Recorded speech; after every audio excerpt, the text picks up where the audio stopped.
Assalamualaikum. Hi, my name is EZYANA. I will start the presentation by explaining the introduction. Most people think of war as an aggressive conflict between states or nations. Nations can go to war for all sorts of reasons. It has been said that a country will get into a war if it thinks the benefit of conflict outweigh the drawbacks and if there is no other likely peaceful solution. The Cold War between North Korea and South Korea, or better known as the Korean War, began in 1915.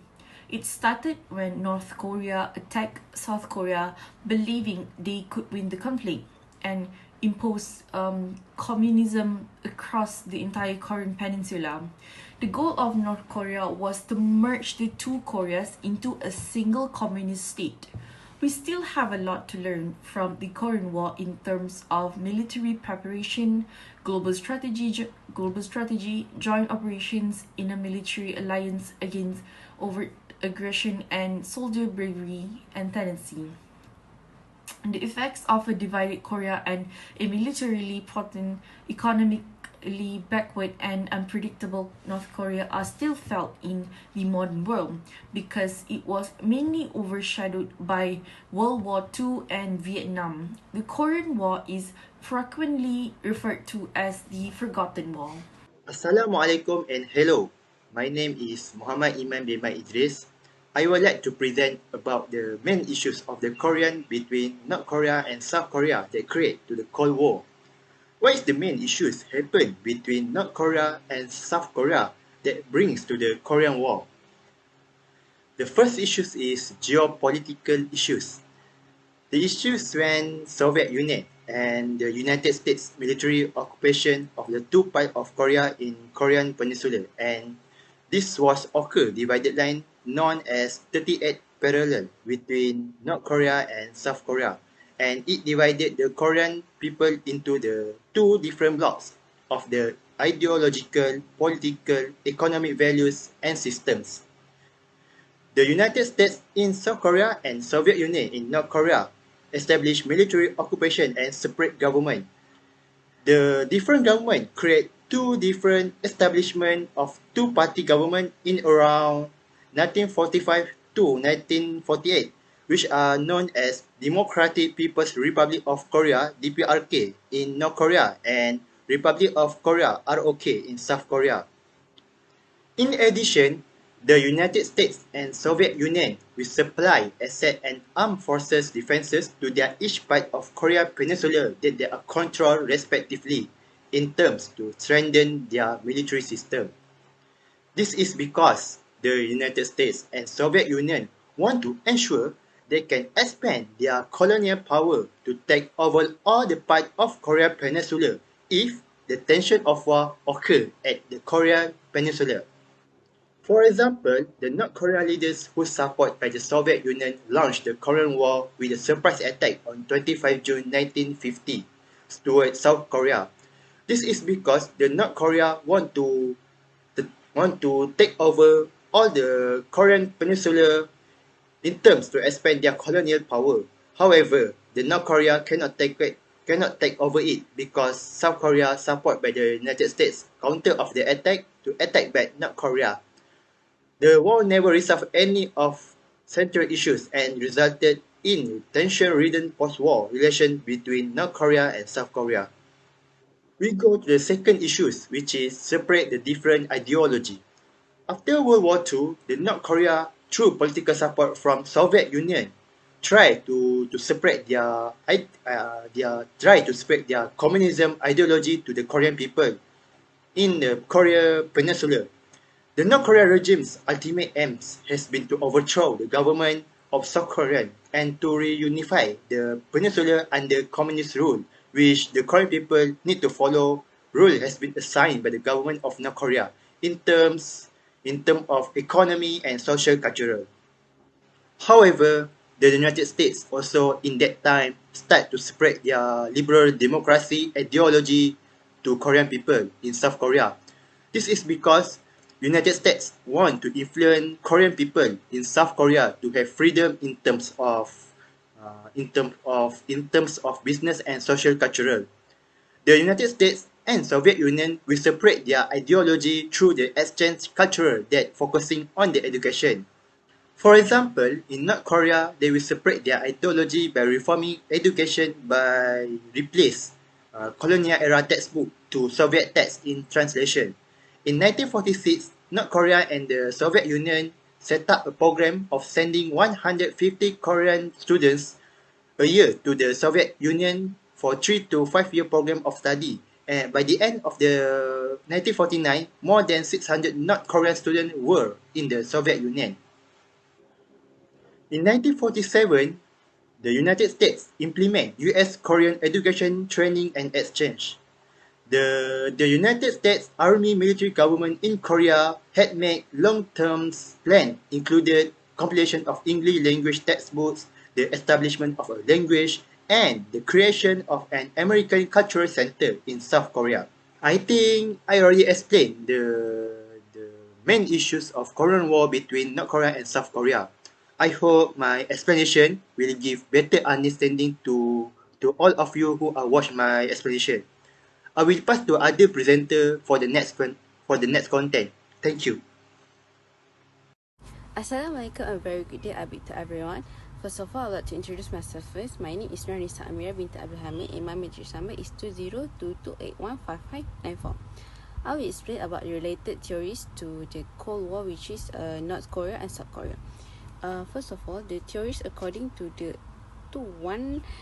definition are collections or sets of law that pertaining to a specific behavior or phenomenon.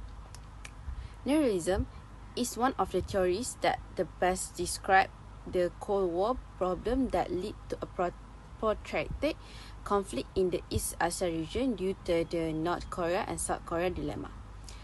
Kenneth Waltz was developed the neoliberalism method, which is known as structural realism, in his book, which is the theory of international politics in 1979, which is explaining the actors that act for the state will not be as pressure or invest in the something as is it produced by the system. While the neoliberalism continues to oppose moral components, morals or justice in realism theory, they continue to promote the scientific technique. Was also analysed that the structure on the three levels, which is the person, the state and society, and the international system. In an anarchy international system, which is each country is more concerned with its own requirements than with the needs of other countries. The realism approach continues to emphasize the country as a primary actor in international relations system. In contrast to the neoliberalism method, which focuses on the top approach till the bottom or structure in the international system that plays an essential role in governing relations between the countries rather than the human nature. There are three key assumptions under the neoliberalism, which is the contemporary world has anarchy character. The state as sovereign units are the main actors in this system, and the distribution of the capability among units of its utmost importance in the system. First, the anarchy of the international system is assumed by the neoliberalism, which is that there is no world government or authority to enforce rules and norms. The states must therefore rely on their own power to protect their own security and survival. States in the international system seek to ensure their own survival as well. The states also cannot rely on others for their own security because other states are potential threats and there is no higher authority to come and their aid when they call 999, which each state provides itself as vulnerable and alone and there seek to ensure its own survival. The lack of a global government or authority according to a neoliberalism means that the international system is inherently anarchic, with each state pursuing its own interests. The state actors are not and have never been the sole international actors. However, the structure are defined not by all of the actors who thrive within them, but rather by the major ones. The states are the most important actors in the international system, and their actions are motivated by a desire to maximize their security and power. The structure of international politics is defined in the terms of the major states as long as they are the major actors. That theoretical assertion is of course tested in practice. States set the stage for non-state actors to perform their dramas or carry on their mundane affairs. The distribution of power among the states is the most important factor in shaping their behavior. The powerful states seek to maintain their hegemony, while the weaker states seek to balance them. Overall, the neoliberalism is a useful framework for the understanding state behavior in the international system. However, it has been characterized for oversimplifying the complex issues and ignoring other factors that can influence state behavior, such as domestic politics and ideology. That's all from me. Thank you. Assalamualaikum, I am BADRISHA. Do you ever imagine the impacts of the ideology war on the citizen itself and also on the world? Now I will explain more details on the impacts of the Cold War for both Korean countries. So we are divided into three categories, which are politics, economy and social. In terms of politics, the emergence of differences of politics and ideology exists that resulted in the difficulty for both countries to unite. For example, North Korea uses the ideology communism, where it brings the concept of the dictatorship and uses the military concept, while South Korea is implementing the concept of democracy ideology. Because of the different ideologies being held, there is a huge challenge to unite. They also do not trust each other since that war, because both of them feel threatened by their supporters, which are the Soviet Union and also the United States. They also have 38 parallel to avoid any relation between them because they have no trust to each other. Individual movements are also prohibited by both countries by having 38 parallel to isolate each ideology.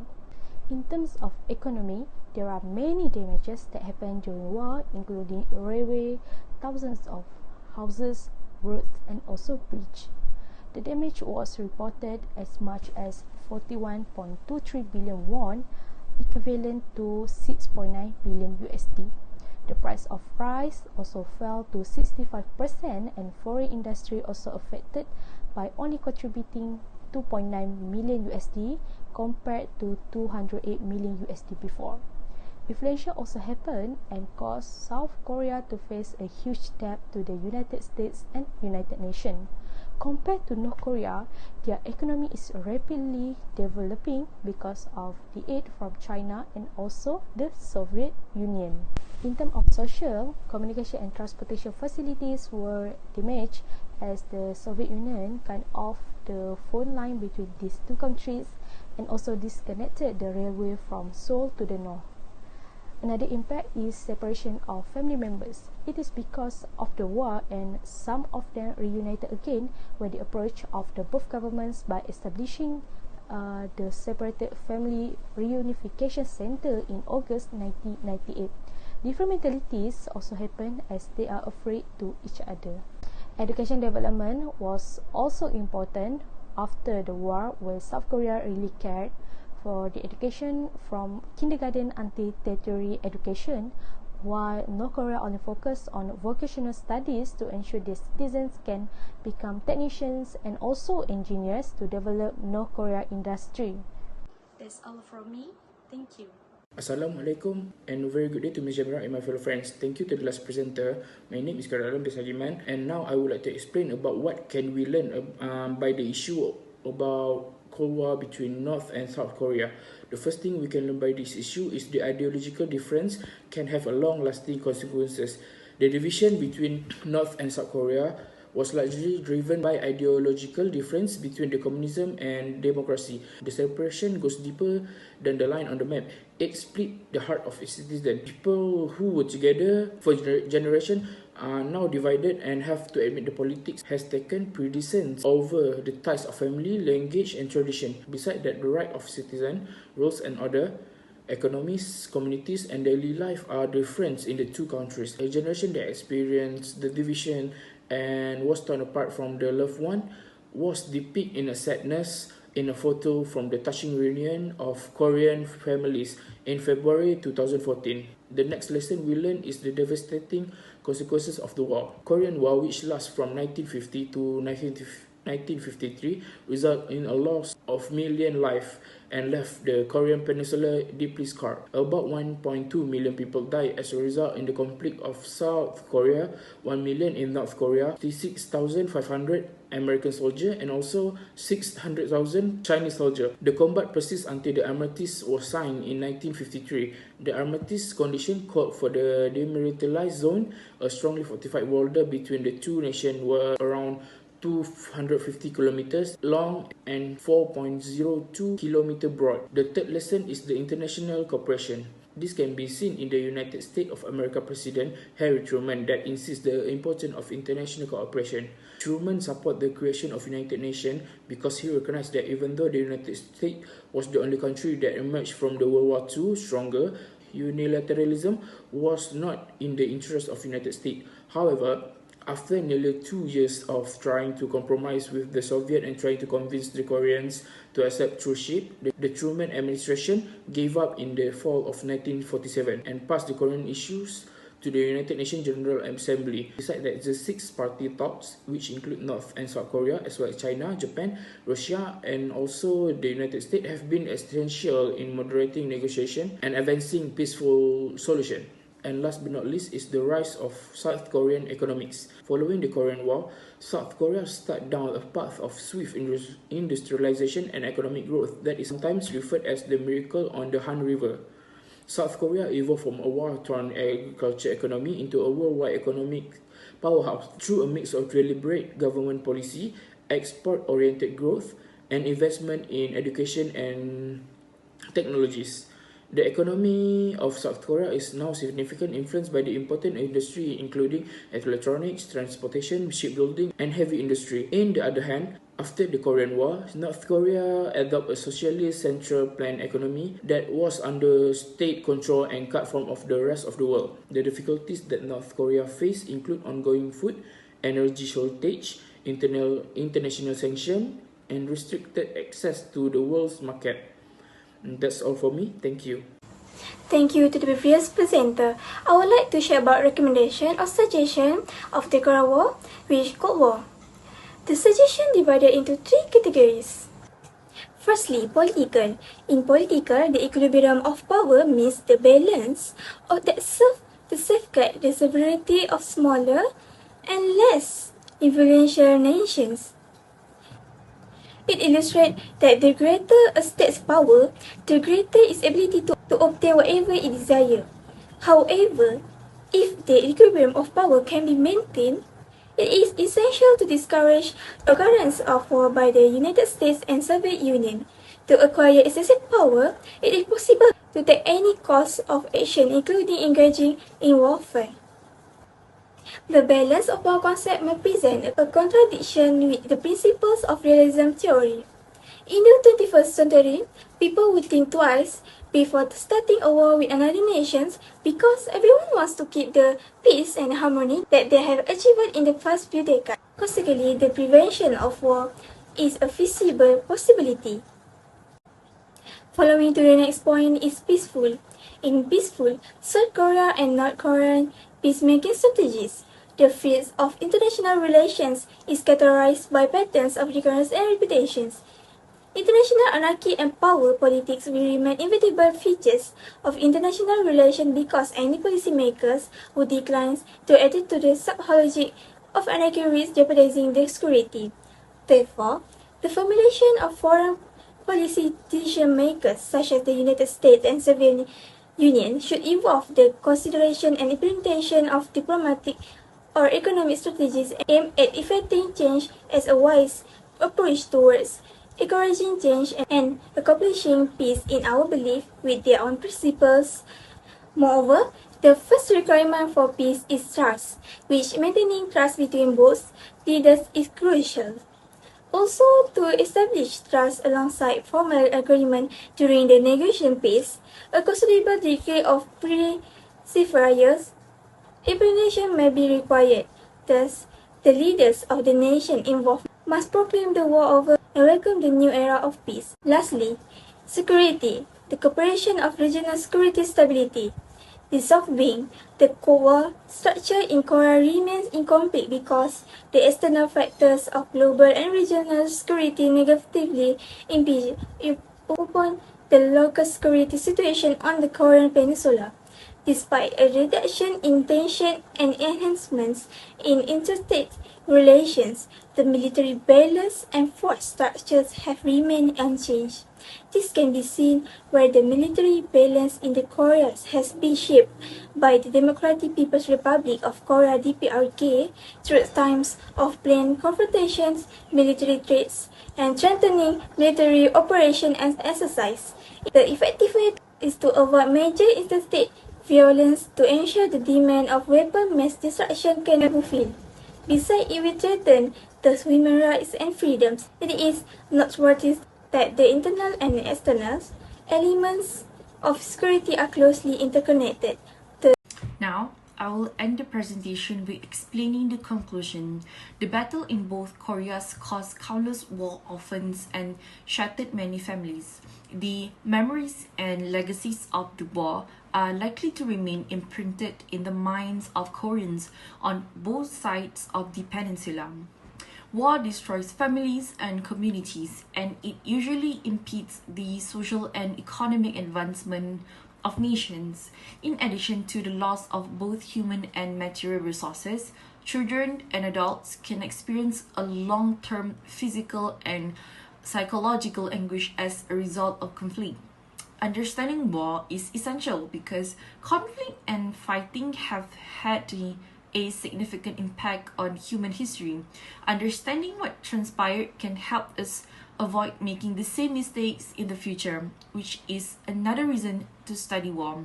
In the years of post-war recovery and modernization, the two Koreas established their separate states with various types of governance. Our global community needs to make promoting peace and preventing war its top goal.